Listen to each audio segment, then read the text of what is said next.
kaibigan, na kumikilos pa rin po pa northwestward po, no? Kung titignan po ninyo sa ating pinaka-line radar ay ito po hindi pa actually nakakalabas ng Philippine Area of Responsibility. Kaya patuloy pa rin po tayo nakakaranas ng malawakang pag-uulan. Patuloy po yan simula umaga, sa tanghali, hapon at minsan sa gabi medyo may kalakasan po mga kaibigan.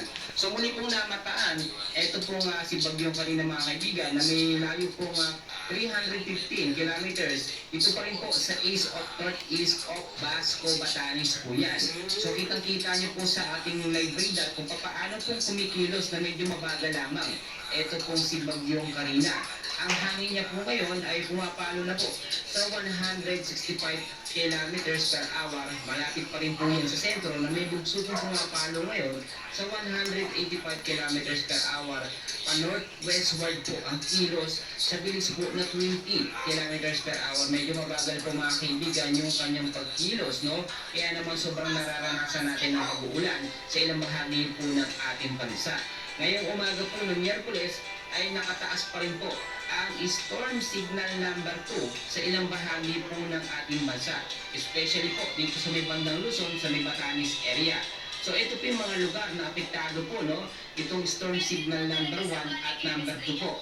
Dito po sa Cagayan, kasama na po ang Babuyan Island at eastern portion po ng Isabela, no? Ay apektado po yan ng storm signal number 1 hanggang number 2. Tinitignan din po natin at pinomonitor ng pag-asa kung ilalakas pa nga ba papunta po sa storm signal number 3. So maganda, nakaantabay po tayo sa lagay ng ating panahon. Kasama rin dyan, no? Ito po nga northern portion po ng Apayao at ilang bahagi po ng northern portion ng Ilocos Norte ay talagang nakakaranas po ng malakas na paghangin din at patuloy po na pag-uulan. Ngayong umaga po ng Miyerkules mga kaibigan, no? Ang mga lugar po na babanggitin ko ay yung posible pong matamo, no? O matanggap na pag-uulan, no? Dito po sa Batanes, Babuyan Island, northern at eastern portion po ng mainland Cagayan, kasama na po dyan ang Ilocos Sur mga kaibigan, 100 to 200 millimeters po na pag-uulan ang posibleng maranasan. So ibig sabihin po nito, yung patuloy na pag-uulan yan, simula umaga hanggang sa hapon po. Or minsan posible pong biglaan po ito mga kaibigan. 50 to 100 millimeters din pag-uulan.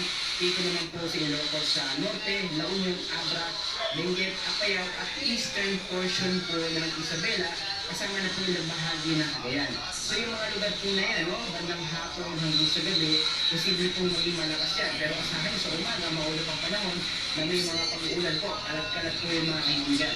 Kaya naman kung wala naman kayong importanteng lakad sa hapon sa gabi, mas maganda, manatili na lang po tayo sa ating mga kabahayan.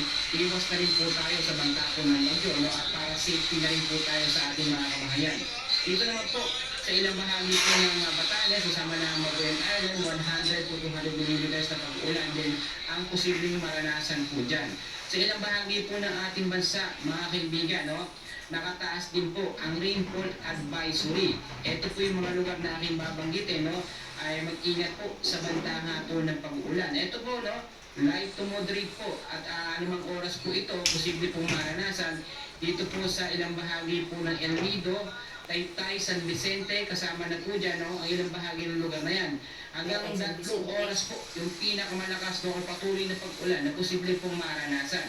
Kaya binabalaan po, no, yung mga nakatira dyan, mag-stay na lamang po tayo sa ating mga kabahayan kung wala naman pong importanteng pupuntahan o lalakarin.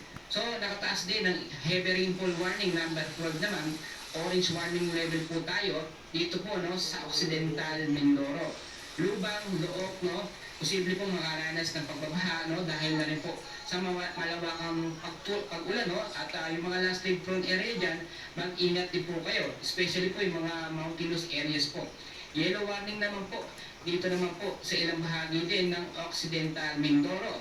Kasama po ang ilang bahagi dyan ng Abra, De Ilog, Santa Cruz, Sablayan, Calinta, Rizal, San Jose at Magsaysay. Posible po magkaroon ng pagbabaha at gain din landslide po sa mga landslide prone area. So mga kaibigan, no, nakataas din, no, dito naman heavy rainfall warning number 5 sa ilang bahagi naman po. Dito naman po mga kaibigan sa Guimaras, no, kasama po ilang bahagi ng Iloilo, Aklan At yung mga lugar po na yan, posible po magkaroon ng pagbaba. Landslide din doon sa mga landslide prone area.